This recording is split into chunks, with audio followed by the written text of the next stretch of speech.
the result of the children is not in your hand.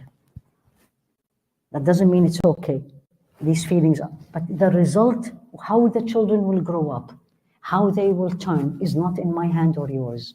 You really have to live with this.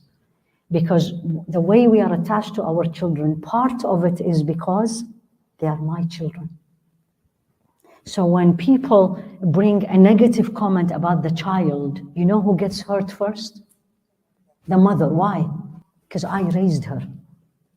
So as if they are criticizing me. We need to move away from this.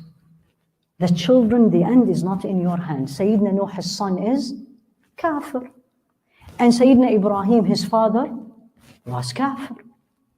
So number one, and you have always, literally in everything we do, the end result is not in my hand. Like I prepared all this and you all came in. Allah allowed it. Could have been that Allah will not allow it. This will not happen. So that's number one.